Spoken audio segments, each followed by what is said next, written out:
인서울대학 같은 경우에는 골고루 시험을 상등급 내로 잘 보면 여러분들이 갈 수 있는 선택지가 되게 많아요.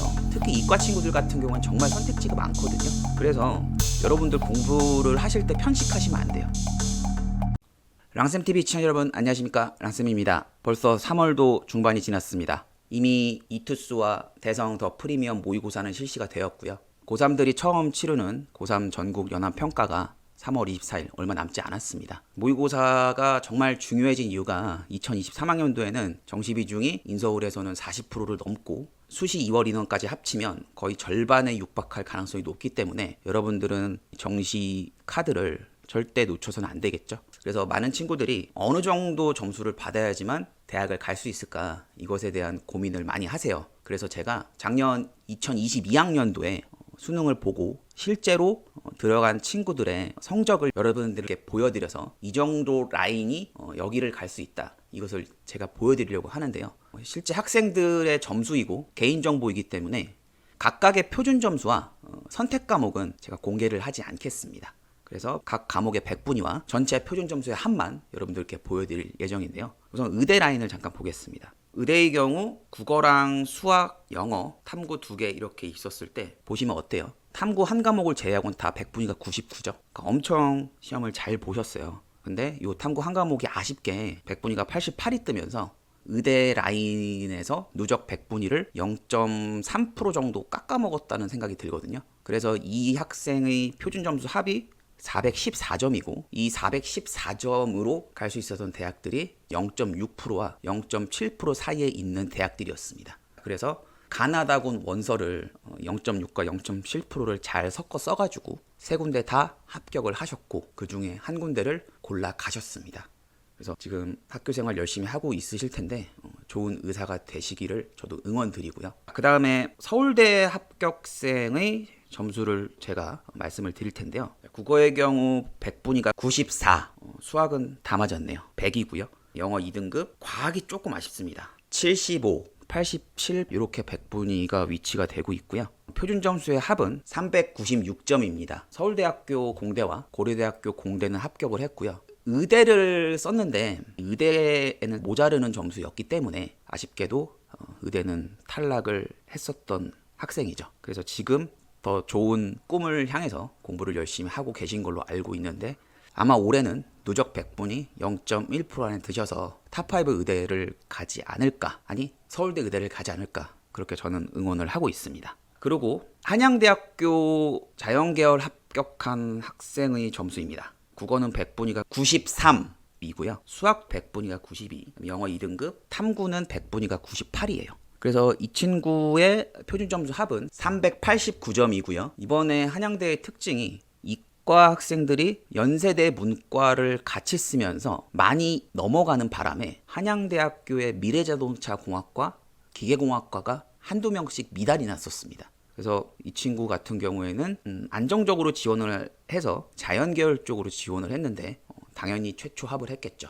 그래서 최초합을 했습니다. 많은 친구들이 한양대 점수를 궁금해 하시는데요. 100분위로 따져봤을 때 2등급 초반, 1등급 후반의 점수를 맞아야지만 한양대 공대를 가고 연고대의 인문계열 쪽으로 교차 지원이 된다. 그럼 인문계열 학생은 100분위에 이 정도보다 더 높아야 될 거예요.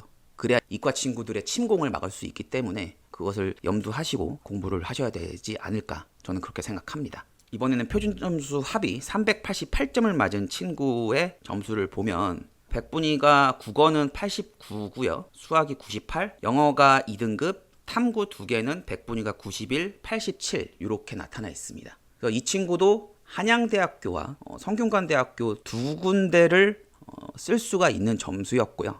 한양대 같은 경우에는 공과 계열은 위험했고 자연계열을 쓸 수 있었던 점수대였고 성균관대 공학계열은 충분히 합격을 할 수 있었습니다. 그리고 또 비슷한 점수대의 학생에 대해서 얘기를 해보겠는데요. 자, 이 친구는 국어가 100분위가 82, 수학은 98, 탐구가 90과 91 이렇게 100분위가 나와 있고요. 표준 점수 총 합은 387점입니다. 그래서 한양대 자연계열 낮은 과나 성균관대 공과대학 자연계열 요 점수대인 친구인데 이 친구는 교차 지원을 해서 교대로 진로를 바꿨어요. 현재 어느 교대에 다니고 있습니다.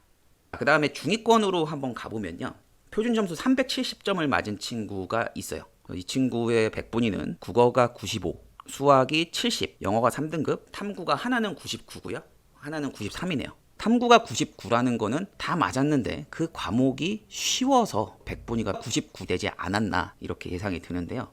이 친구 같은 경우에는 건국대하고 동국대를 썼습니다.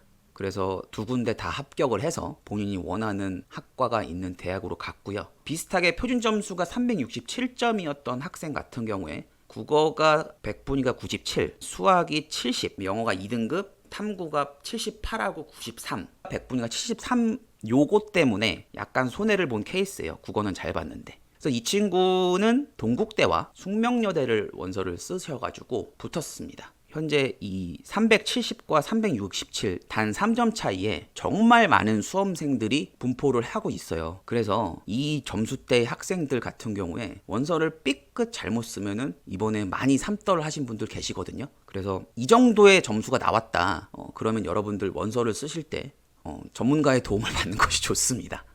특히나 이번에는 이 정도 점수대의 친구들이면은 다군에서 한국외대 경영학과 이런 데를 노려봐요. 그래서 예전에는 인문계 자연계가 나눠져 있었기 때문에 운이 좋으면 추합이 많이 돌아서 외대 경영은 충분히 붙을 수 있었거든요. 근데 이번에는 엄청나게 많은 친구들이 이과에서 넘어오는 바람에 다쳐버렸어요. 이 점수대는 2023학년도에도 그런 추세가 계속 이어질 가능성이 크기 때문에 여러분들이 염두를 해두셔야 되고 이 점수보다는 조금 더 점수를 잘 받도록 정말 노력을 많이 하셔야 될 것 같아요. 그러면 왜 다군에서 그렇게 돼야 되냐? 그 다음에 보시면 홍익대 경영학과거든요. 그러면은 건동, 홍 이렇게 보통 서열을 하니까 세 개 다 안정적정으로 써버리기 때문에 어찌 보면 애매한 점수일 수 있어요. 그래서 그것을 염두하시고 공부를 하시는 것이 필요하겠다. 두 친구 다 아쉬운 게 수학이죠. 수학을 한 등급만 더 올렸으면 중경외시까지 갈 수 있었던 그러한 성적이었다는 것을 보여주고 있습니다. 좀 더 중위권으로 내려와 볼게요.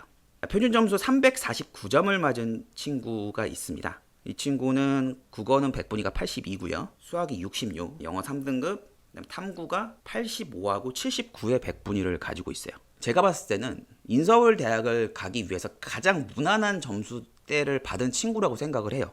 그래서 골고루 점수를 3등급대로 대략 맞추셨는데 이 친구 같은 경우에는 원서를 되게 안정적으로 썼어요. 그래서 실제로 들어간 대학은 성신여대, 덕성여대, 동덕여대 요 세 대학들 중에서 한 군데를 갔고요. 나머지 두 군데도 합격을 했지만 본인이 하고 싶어 하는 그런 과를 선택을 해서 그 세 여대 중에 한 대학을 갔습니다. 그리고 341점 표점을 받은 친구 같은 경우에는 국어가 71, 수학이 84, 영어 3등급, 탐구의 백분위가 좀 아쉽죠. 그래도 이 친구 같은 경우에 이과였기 때문에 아까 말씀드렸던 친구와 같은 대학을 갔어요. 이 친구도 여기 말고 다른 대학도 붙었습니다. 광명상가의 이 라인도 붙었었는데 여대를 들어갔어요. 그리고 조금 더 점수가 낮은 친구가 표점 합은 339점인데요. 국어가 백분위가 80, 수학이 74, 탐구가 백분위가 45, 68 이렇게 맞았습니다. 이 친구도 이 광명상가 중에 하나를 갔어요. 추합을 많이 기다렸죠. 근데 결국에는 붙을 거라고 제가 확신을 줬는데 그 확신이 맞았고요. 이래서 인서울대학을 가서 본인도 상당히 만족을 하고 있습니다. 자, 여러분들 보시니까 어때요? 의대는 진짜 먼치킨인데 인서울대학 같은 경우에는 골고루 시험을 상등급 내로 잘 보면 여러분들이 갈 수 있는 선택지가 되게 많아요. 특히 이과 친구들 같은 경우는 정말 선택지가 많거든요. 그래서 여러분들 공부를 하실 때 편식하시면 안 돼요. 골고루 공부를 하셔야 되고 내가 약한 과목이 있다 그러면 생각을 우리가 조금 바꿔볼까요? 내가 약한 부분인 약점은 오히려 강점으로 만들 수 있는 기회다.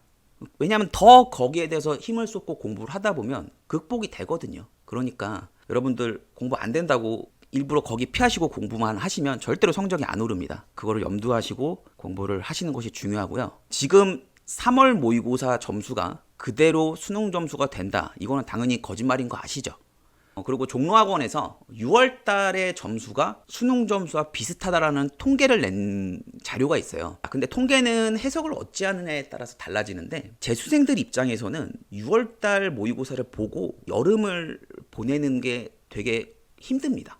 생각보다 체력도 많이 붙이고 힘들어요. 그래서 그것을 극복하는 친구들은 더 점수가 많이 나오는데 그것을 극복하지 못하는 친구들 같은 경우에는 점수가 더 떨어지는 경향이 있어요. 반면에 재학생들은 6월 모의고사가 끝나고 너무 많은 선택지를 가지고 고민을 해서 그래서 9월달 점수가 안 나오고 막 수시를 건드리다 보니까 결국 그래서 수능 때 점수가 안 나오는 것이거든요. 자, 그러니까 재수생이건 재학생이건 똑같습니다. 결국 꾸준히 공부를 열심히 계속 하시면 수능 성적은 반드시 나옵니다. 그런데 꾸준함을 방해하는 요소들이 재학생은 수시고 재수생은 힘듦이에요. 그래서 잘 난관을 극복하시고 공부하시면 점수 나옵니다. 저도 한 20년 전에 모의고사를 봐서 6월달 모의고사를 상당히 잘 봤어요. 전국 한 2% 정도 안에 들었던 것 같아요. 그랬는데 9월달에 완전히 나락으로 떨어졌었습니다. 정신적으로 많이 힘든 일이 있었는데요.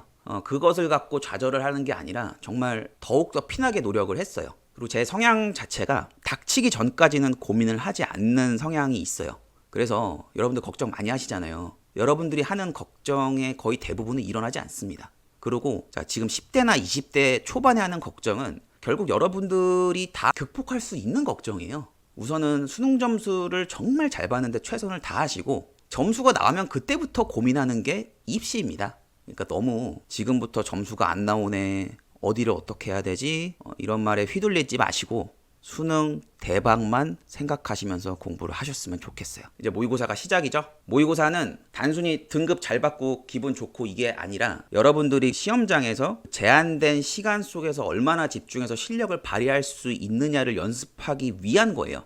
그러니까 너무 점수에 여러분들이 매몰돼서는 안 됩니다. 열심히 공부하시고 그리고 3모 끝나고 어떤 방향으로 가야 될지 그리고 내 공부법이 뭐가 문제인지 이것에 대해서 상담하고 싶으면 언제든지 저한테 연락 주세요. 그럼 제가 친절하게 상담을 해드릴게요. 여기까지 해서 오늘 랑쌤TV는 마치도록 하고요. 3월 모의고사 끝나고 저는 또 여러분들 찾아뵙도록 하겠습니다. 감사합니다.